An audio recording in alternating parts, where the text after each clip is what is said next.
আমি এটা তোমার জন্য চিকেন কাটলেট বানাচ্ছি বাবু। তাহলে কি দিয়েছো এটাই তুমি? এইটাতে আমি দিয়েছি চিকেন, কয়েকটা চিকেনকে সেদ্ধ করে নিয়েছি দুটো আলুর সাথে, তারপরে সেটা বের করে ঠান্ডা করেছি, ঠিক আছে?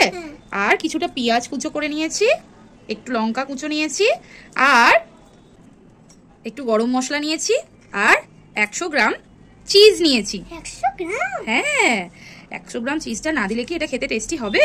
তুমি কই চিজ তোমাকে দেখালে না? চিজ দিয়েছি তো মা। তোমাকে তো দেখালে না। কিন্তু আমি দিয়েছি মা। সত্যি তো? হ্যাঁ। তারপরে এইটা কি জানো, এই গুঁড়ো গুঁড়োটা কি? এইটা হচ্ছে ব্রেড ক্রাম্ব। Bread crumb? হ্যাঁ, তুমি কি জানো ব্রেড ক্রাম্ব কিভাবে তৈরি হয়? কি করে?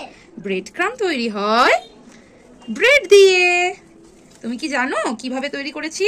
করে? ব্রেড ক্রাম্ব তৈরি করার জন্য আমি কয়েকটা ব্রেড নিয়েছি, ঠিক আছে? বাড়িতে তো অনেক ব্রেড থাকে, তো সেই ব্রেডগুলোকে আমি শুকনো খোলায় একটু ভেজে নিয়েছি।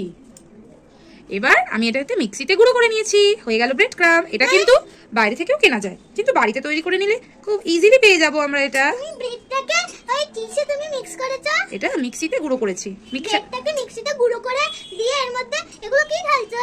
এবার এই যে চিকেনটা মেখেছি না, চিজ পেঁয়াজ সবকিছু দিয়ে। আচ্ছা, তুমি যেটা মাখছো ওটাই দিলে? হ্যাঁ, এবার কি করেছি জানো, এই যে মাখাটা নিলাম, মাখাটা নিচ্ছি তো, আর হাতে একটু ঘি ব্রাশ করে নিচ্ছি, ঠিক আছে? কারণ হাতে এটা লেগে যাবে না। তারপর এটাকে এরকম করে আমরা শেপ করে নিলাম। দেখো বিড়ালটা কেমন দেখছে, বিড়ালটা মনে হচ্ছে খেতে চায়, তাই না? তো আমরা এটা শেপ করে নিলাম।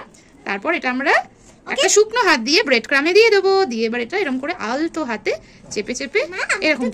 তুমি করতে চাও? করো করো করো। হ্যাঁ, করেছো। একটা একটা করে শেপ দেবে, আমি একটা একটা করে গুঁড়ো দেব। তুমি গুঁড়ো দাও, আলতু আলতু করে এরকম করে উল্টাও আর দাও, ঠিক আছে? হ্যাঁ, আলতু করে ধরবে যেন শেপটা নষ্ট হয় না, আলতু করে। Very good. তুমি রেখে দাও।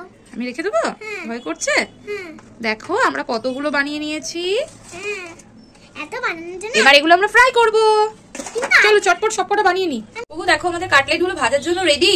ইয়েস, আমিও রেডি। আর আমি দেখো তেল গরম করতে বসিয়ে দিয়েছি। তুমি কটা খাবে? দুটো। ওকে, এই দুটো এটা পেটি ভরে যাবে, ভাত খেতে পারবো না। তোমার একটা, তোমার আরো একটা, আর আমার একটা, আর দাদুর একটা। বাবা বাইরে আছে, বাবা যখন আসবে বাবাকে বানিয়ে দেবো। এগুলো আমরা একটু কম আছে ভেজে নেবো, বেশ? প্রথমে আঁচটা জোর থাকবে, তারপরে কমিয়ে দেবো। অল্প আছে, এটা ভাজা হবে। হ্যাঁ, দেখো এটা পুরো কমপ্লিট। এবার আমি তোমাকে দেবো। দাও দাও মা, তাড়াতাড়ি দাও, আমি রোশন দিতে পারছি না। ওকে, আমি এগুলো তেল থেকে ছেঁকে তুলে নিই। কুহু কুহু, দেখো তোমার জন্য চিকেন কাটলেট একদম রেডি। দেখো বিড়ালটা কিন্তু দেখছে, খাবে বলছে। দেখো দেখো, তুমি খাবে না বিড়ালটা খাবে? দেখো দেখো। আমি খাবো। নাও নাও, খেয়ে বলো কেমন হয়েছে। সস দিয়ে মেয়োনিজ দিয়ে খাও।